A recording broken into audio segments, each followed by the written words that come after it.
Good morning again. If you're a guest with us especially, welcome.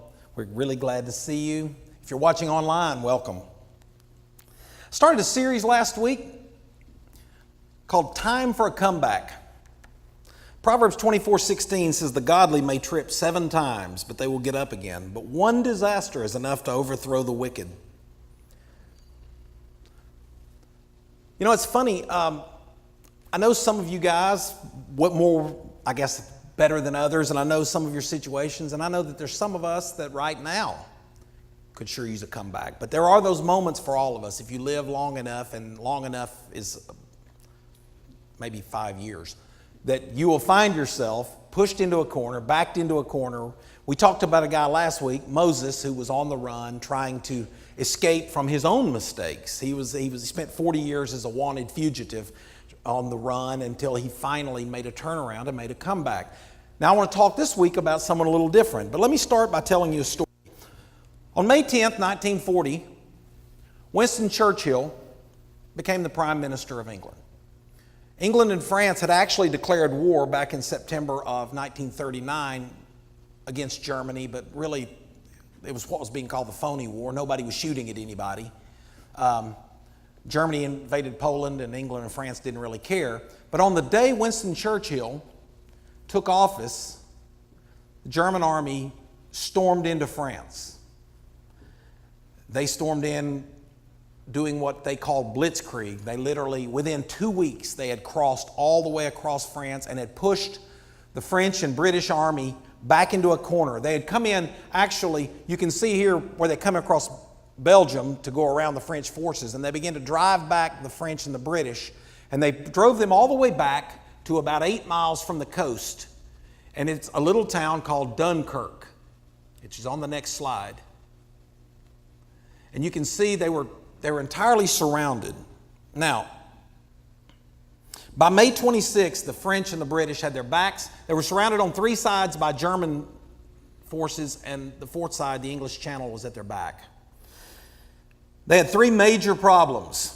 First of all, the Germans were continuing to advance, and they could hardly even slow them down. In fact, the Germans were just 2 miles away from them at that point. The only port available for evacuation was Dunkirk, and that presented problems of its own because Dunkirk was a very shallow port, which means the Royal Navy couldn't get their big ships into there to even evacuate the people. On top of that, the Luftwaffe, which was the German Air Force, had complete superiority of the skies, and they were pounding these guys, bombing and strafing them. So even as they would move back, they were constantly under fire, constantly being killed from above. Things looked so bleak, in fact, that on May 27th, the German High Command issued a statement saying, "The British army is encircled and our troops are proceeding to its annihilation." Even Winston Churchill in Parliament conceded that out of the entire British army, maybe 20 to 30,000 men might be able to be saved. World War II was within 3 or 4 days of ending because the British army would be destroyed, and there was no other British army. This was the main expeditionary force. Now I want to flip over to the book of 1 Kings because there's a lady there that was backed up just the same way. She was surrounded on all sides, it seemed, had her back against the wall, seemed to have no solutions, and was literally days from her own demise. 1 Kings 17 verse 8 says, "The word of the Lord came to Elijah. Get up, go to Zarephath that belongs to Sidon, and stay there. Look, I've commanded a woman who is a widow to provide for you there." So Elijah got up and went to Zarephath. When he arrived at the city gate, there was a widow woman gathering wood. Elijah called to her and said, "Please bring me a little water in a cup and let me drink." As she went to get it, he called to her and said, "Please bring me a piece of bread in your hand." But she said, "As the Lord your God lives, I don't have anything, only a handful of flour in the jar and a bit of oil in the jug. Just now I'm gathering a couple of sticks in order to go prepare it for myself and my son so we may eat it and die." It's a person at the end of their rope, isn't it? There used to be a poster I saw from time to time that had a rope with a knot in the end, had a little kitten hanging from it by one paw. You may have seen it. It says, when you get to the end of your rope, tie a knot and hang on. Well, this woman's knot had come untied. And she was as backed up as she could be. If there's ever been anyone in need of a comeback, it was this widow in Zarephath. Now, last week I talked about three reasons to give up. I talked about three of Moses' reasons to give up. And his reasons were, my mistake was too big. Keep in mind, Moses' issues were self-inflicted. So his issues were, my mistake was too big. I mean, he was a murderer. That's a fairly large one on the scale of 1 to infinity. That's up toward the infinity end. He was a murderer. He was on the run from not just anybody, from the most powerful military force on the earth at that time. The second one is, I've been down too long. You ever felt that way? Like, it's one thing, but I've been out of the public eye so long. I've been out of work so long. I've been in trouble so long. For Moses, he had been out of commission for 40 years. And the third one was, I missed my big opportunity. In Moses' case, at 40, he had a chance, he thought, to set the children of Israel free. He had all the right connections. He was kin to the right people. He knew the right people. And yet, when he made his move, he went with him. And now, Moses, 40 years later, the Pharaoh that he was the grandson of is dead. The family that he was connected to is mostly gone. Those that aren't are looking for him to put him in prison or possibly kill him. So he missed his big opportunity. Now this woman's in a different situation, and maybe you find yourself more like Moses. Maybe you're needing a comeback right now from some self-inflicted wounds. Maybe you've destroyed a relationship in your life. Maybe it has to do with substance abuse. Maybe it has to do with something you've done unethical in business and it's chasing you. But it's also quite possible to be backed up against the wall when you did nothing wrong. And this widow in Zarephath had done nothing wrong. And yet she finds herself in just as hopeless a situation as Moses. Her reasons to give up were a little different. My loss was too great. She said in verse 12, as the Lord your God lives, I don't have anything. A handful of flour in the jar and a bit of oil. This widow had lost her husband, which was not only her partner, her friend, her relationship, but he was also probably her primary source of income. In most families in that culture, in that time, the husband was the primary source of income. So you have a woman that's lost her provision, she's lost her relationship.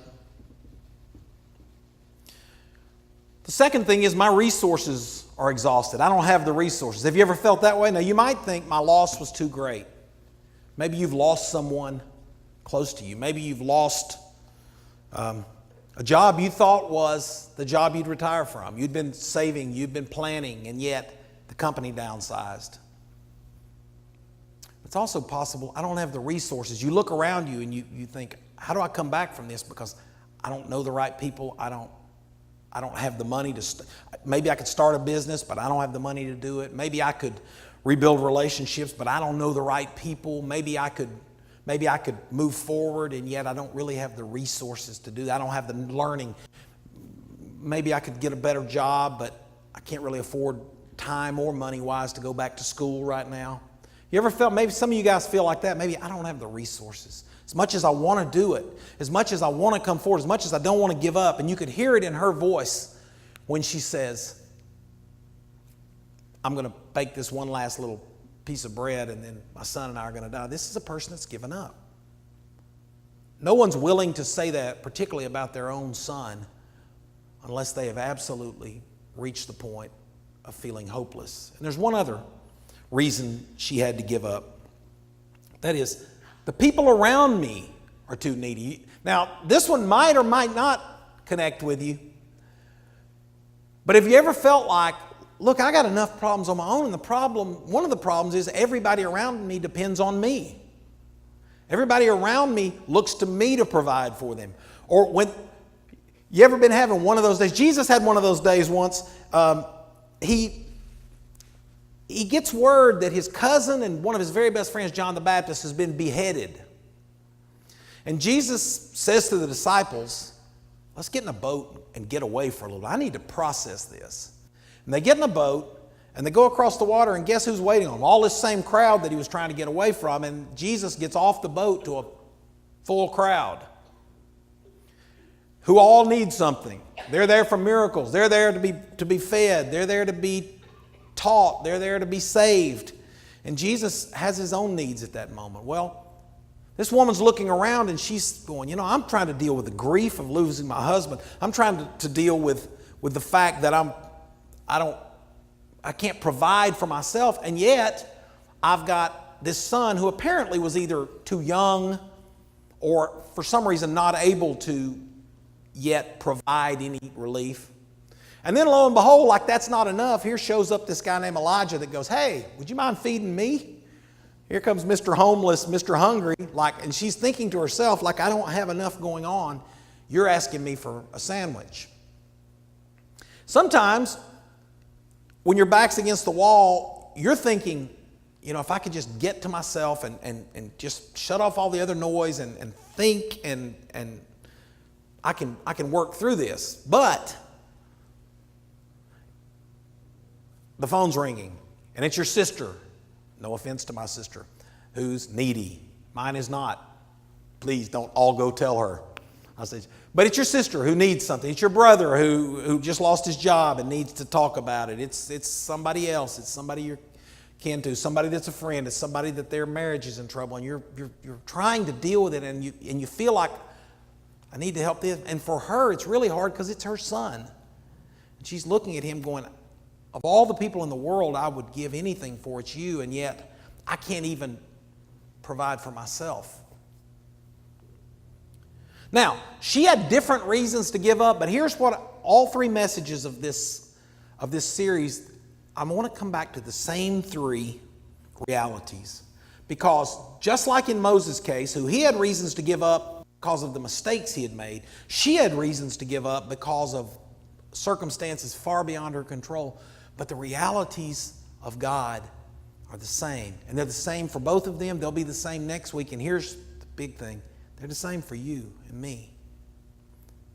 The first one is wherever you are, God is there. Now we talked about it last week because Moses went deep into the wilderness. Moses was not just away from Egypt. Moses was deep in the wilderness. And yet it's there that he finds a burning bush and hears the voice of the Lord, right where he is. 40 years removed, hundreds of miles away, in the middle of the wilderness, God is there. For this lady, she's in a place called Zarephath. Now that's an interesting name. The city Zarephath, the name means smelting place. I don't know if you're familiar with the process of smelting, but it's how you actually remove minerals or remove metals like silver and copper and things like that from ore. And what has to happen in this is you remove all of the impurities, and it's a couple of step process at least. First of all, there is a chemical process which removes the oxygen, really. It removes the gases, particularly oxygen, from the metals.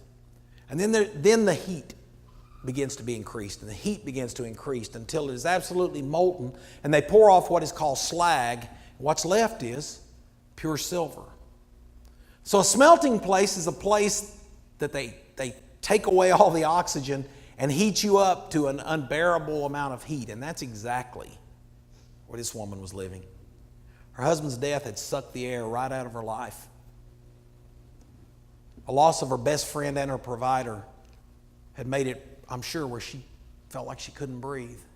And then day after day, this drought that went on for 3.5 years, turned the heat up just a little more each day as her resources dwindled more and more, and as her ability to maybe generate other income or other resources and to borrow dwindled because everyone around her was suffering too. And so there was a lot of people vying for the same relief. And so just like this metal that goes through this process, this woman is going through this process where she's having literally the oxygen pulled out of her life and the heat turned up to such an unbearable temperature. But right there, right in this place of smelting, God sends Elijah. God sends his man. God doesn't send a message to the lady, get out of that furnace, come on over here. I think we make this mistake sometimes. We think when we are backed up in a corner, we need to go find God. And that may mean we need to change jobs. We may need to change relationships. We may need to change churches. We may need to change who we're listening to. But we feel like if you're backed in a corner, well, God's obviously not here because I'm in this circumstance, so I need to go find Him. And yet what we find in Moses' life and what we find in this lady's life is God comes to where this person that's in the corner is. And in her case, God sends Elijah to Zarephath. He doesn't send her to Elijah. I wonder sometimes in my own life, have I walked off and left the place that God was coming to bring me answers? Have I assumed where I am is the wrong place when in fact Moses is in exactly the right place? This widow is in exactly the right place because she's in the place that God Himself is about to do a miracle, and God sends His man, His prophet, to her. There were lots of other cities. In fact, Jesus makes this point in the New Testament. There were lots of other widows and lots of other towns that Elijah could have gone to, but God specifically picks this woman who has had the air sucked out of her life and sends Elijah to her. And wherever you are right now, it may feel like you can't breathe. It may feel like the heat is so hot you can't stand another second of it. Can I tell you, God is there. God is here. Because we all have days like that. Some of us maybe are a little too proud and try not to show them. But we all have days like that. In fact, if you're a pastor, you have one every Monday. And it usually starts on Sunday evening. If you don't have Sunday night church. That used to kind of keep your mind off of it for a little while. But it usually starts on Sunday evening. But every Monday you have one of these days. The air's all sucked out and the heat's on and all of that. Because that's the day after. And often for you guys, it might be a different time, but we all have these times in our lives, but God is there. The second reality is this, and this is the one we're going to talk about a little more this week. Whatever you have, it is enough. You know what Moses had? A stick, right? We talked about that last week. God said, what do you have in your hand? He said, I got this stick. God says, great, take that stick and go overthrow the largest army in the world.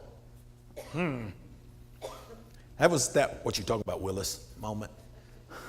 Go take that stick in your hand and hey, I'll make it better because I'll turn it into a snake. In this case, this woman said she had a handful of flour and a bit of oil. And yet, Elijah says, great. That's exactly what you need to make me a piece of bread. And I don't know, again, when you're in that place, when you're in that smelting place, when you're in that place where the heat is on and the air seems too thin to breathe, it's easy to look around you. And in fact, when I've told you this story before, but when I first came here to pastor a little over 6 years ago, and I was looking around trying to figure out how do we go forward and all that, I felt like the Lord asked me two questions. What do you have in your hand, and what do you have in your house? I felt like what do you have in your hand is what are your abilities and the abilities of the people there. What do you have in your house is what resources do we have. And the exact question He asked Moses is, what do you have in your hand? And the question with this lady is, what do you have in your house? And so when you're backed up against that corner, it's easy to look out, and this is what we do all the time. If only I had this. If only I knew this person. If only I could get a message to so-and-so. If only what happened for them has happened for me. If only God would provide this. And we tend to pray those prayers, don't we? That say, Lord, we want your will, as long as it'd be really nice if you take a little advice from me and let me tell you what would be the best thing to be your will. I pray those prayers, I admit it. Like, Lord, whatever your will is. But it'd be really great if your will was this. I've been thinking about this, and this seems like it should be your will. Yet what Elijah says to her, and what I think God would say to every one of us is, whatever you have, it is enough. You might look and go, I'm underqualified, and God says, you're qualified enough. I don't have the money to do so-and-so. God says, you have enough. God has a plan and is working that plan, and you and I are part of it. And for each of us, He has given us certain abilities and certain resources. And while we all look at other people and fall into this trap of going, I want to be doing what they're doing, or I think if I would do what they do, it would work. God is going, no. I've placed within my body every gift needed. He's looking at me and He's saying, what you have is enough. It might not feel like enough. It doesn't look as impressive as others, but it's enough. And the third reality is God's cause is bigger than your problem. God's purpose is bigger than your problem. What I mean by that is this. And let me go back to last week. Moses, God says, what? I've heard my people's cry. And Moses starts asking, who am I? What am I? He thinks it's about me. And God goes, you're irrelevant. I got 1 million people I'm trying to save. You're part of the process. Stop thinking it's all about you. Now this is where we really, and it particularly when we're cornered, when we're back against the wall, when we're in need of a comeback, it's easy to become very self-absorbed in that. It's easy to see all of our problems. And it's easy to see what we need. And it's really hard to see what other people around us need, isn't it? Yes, it is, Danny. Thank you for pointing that out in such a loving way. But we tend to get self-absorbed. And this widow, she sees what she does have, and she sees, I'm going to take care of me and mine. That's a tendency for a lot of us, isn't it? God is looking at her and saying, what do you have that can be used? He had a greater purpose here. He had a man named Elijah that was in the middle of confronting a nation, his chosen apple of his eye type people, over idolatry, to turn them away from worshiping Baal and turn them back to God. And Elijah is months away from this confrontation on Carmel that started with this drought. God is working a huge plan this woman knows nothing about. She doesn't even live in Israel. She knows nothing about. So to her, what she does have, her flour, her oil, is best served by using it for her and her son. And yet Elijah says, in essence, take what you have and invest it in God's purpose. Now, this kind of sounds selfish, doesn't it? Why are y'all so quiet? Kind of sounds selfish, doesn't it? Thank you. The thing is this. God had just proven to Elijah He could feed him with birds. Elijah didn't need this widow. God didn't need this widow to get food to him. This widow needed this miracle. This is like, as a minister, you wrestle with the whole, as you know, I very rarely teach on giving. I think I do a disservice to our church that way sometimes, but you wrestle with this. I don't want people to think it sounds self-serving. And yet, what Paul said was, I don't desire the fruit, I desire the fruit for you of being faithful givers. And that's what Elijah is doing right here. He is giving to this woman an opportunity to take what she does have and invest it into God's kingdom. Now let me ask you a hypothetical.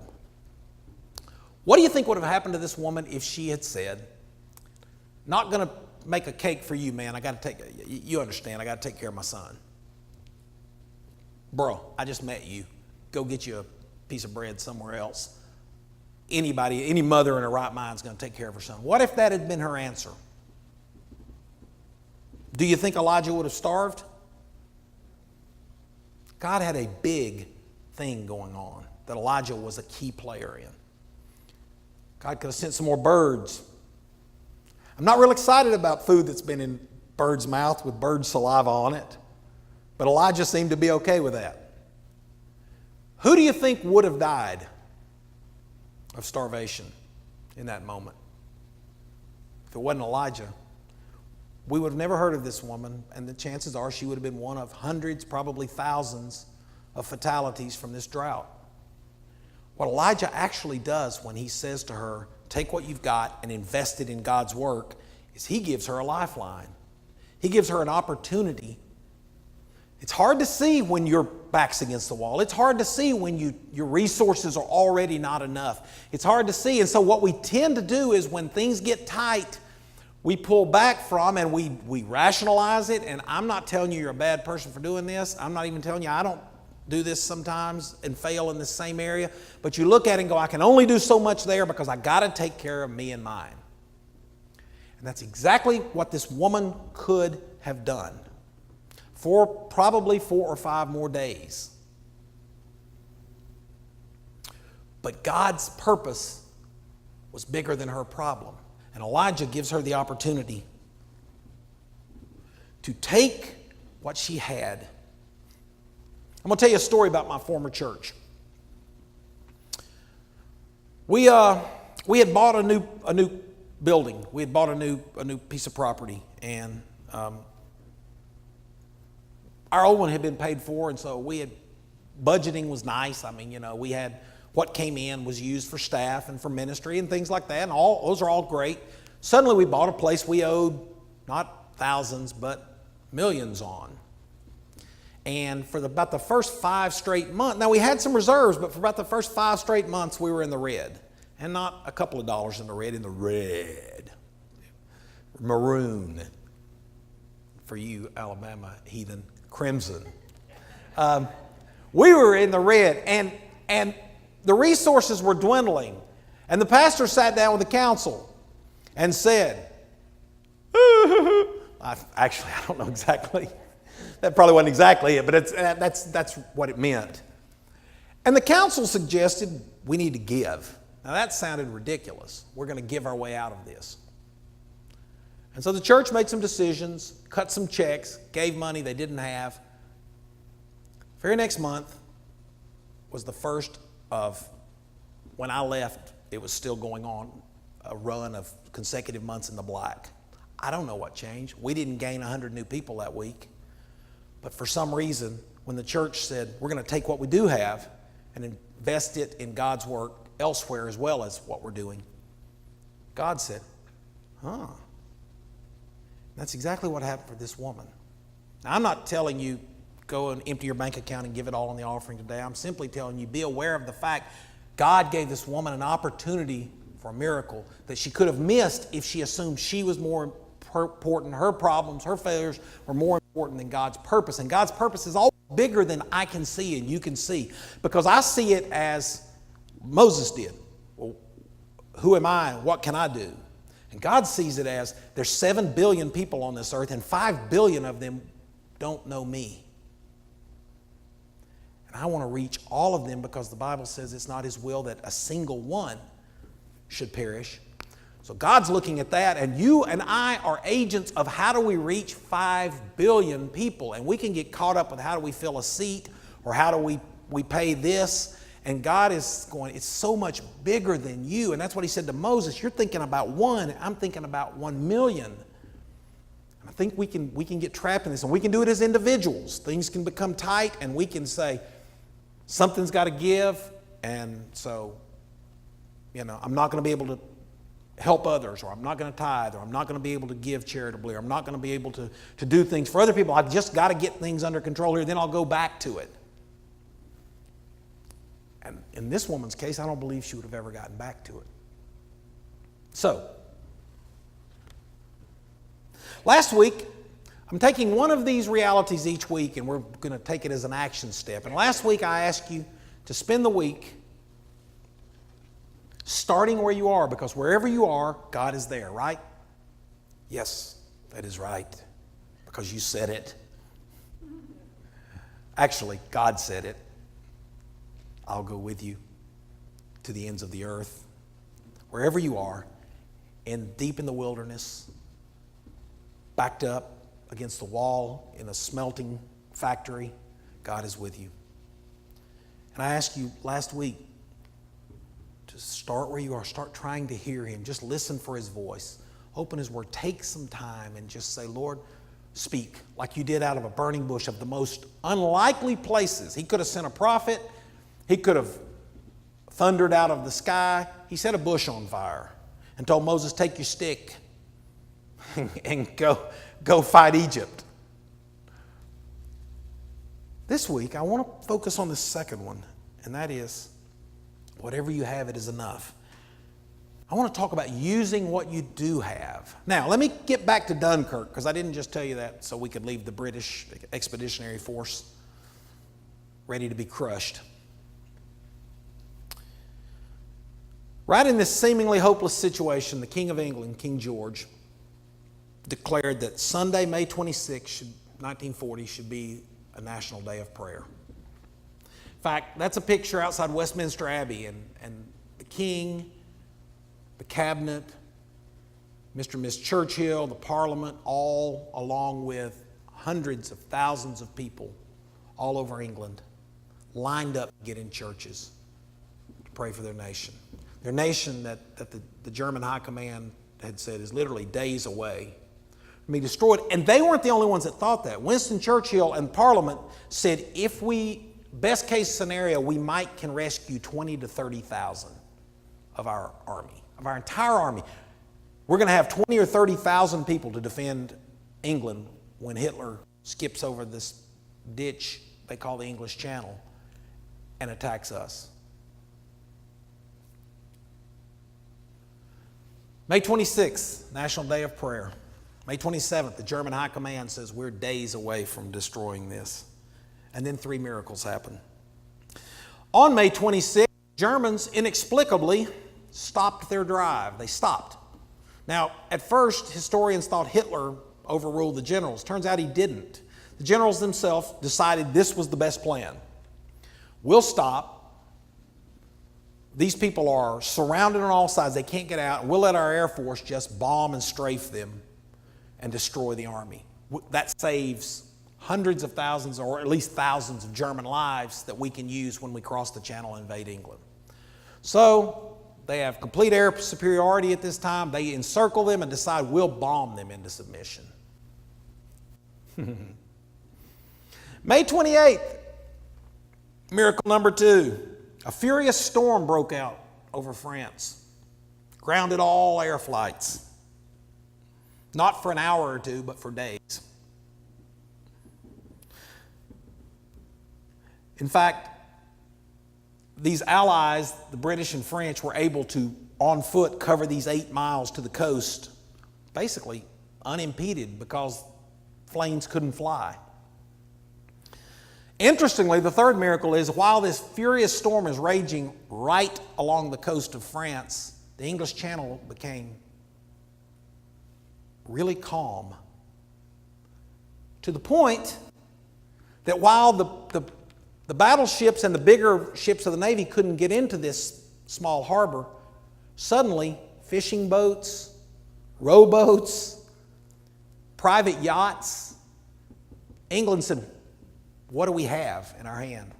We got a bunch of people with boats because we live on an island. And individuals, private individuals, began to take these little boats. In fact, they celebrate this day every year now. It's called the Day of the Little Ships.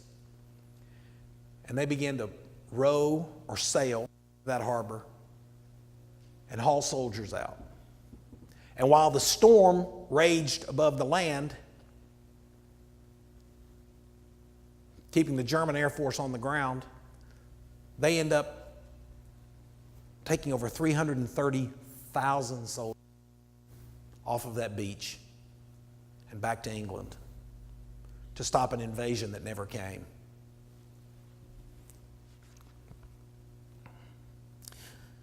General Hyder, the German chief of staff, recorded this in his diary. Bad weather has grounded the Luftwaffe, and now we stand by and watch countless thousands of the enemy getting away to England right under our noses. King of England said, what do we got? You ever heard this statement? All we can do is pray.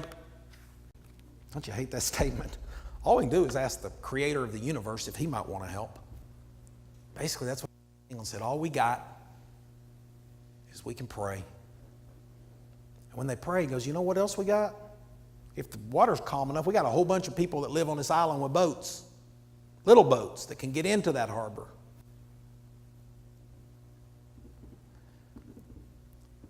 The free world was probably saved, at least in Europe and Asia and that area, when a king called his people to pray. Now I'm going to ask you to do the same thing.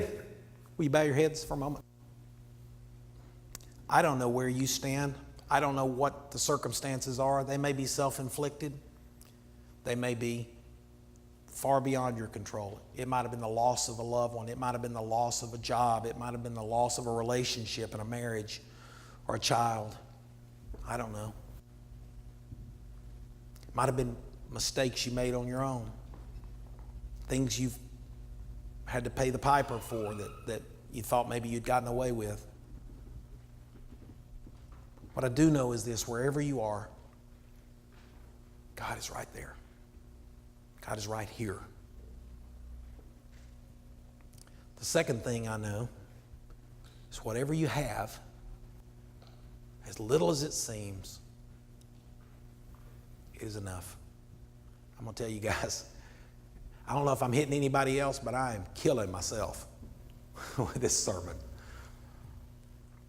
The third thing is, God has a much bigger plan than you even know, and you're part of it.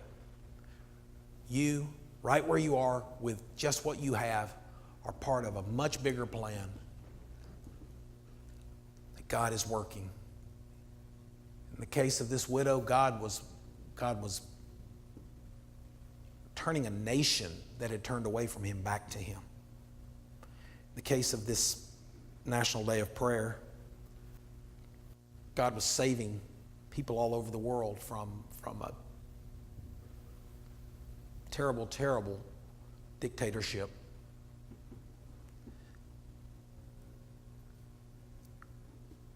Whatever your role, can I tell you, God is doing something bigger than you can imagine, and he's inviting you to be part of it.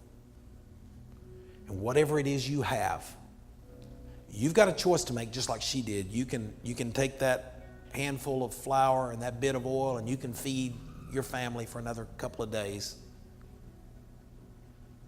Or you can be part of God's much bigger plan. And I want to invite you to do that, just like Elijah invited her. I want to invite you, whatever you have. And this week, as we go through the week, I want to challenge you to look around and be honest with yourself. Take stock. First of all, this might be encouraging. You might realize you got more than you think. It was for me. I began to look around and go, here's some resources we do have. Here's some things we could leverage and use, and some relationships that maybe could help. And in your life, you might find, first of all, you've got more than you think. England found out they had thousands of people that own boats and a really calm sea to cross. But I want you to take stock of it this week. Ask the Lord, Lord, how can I use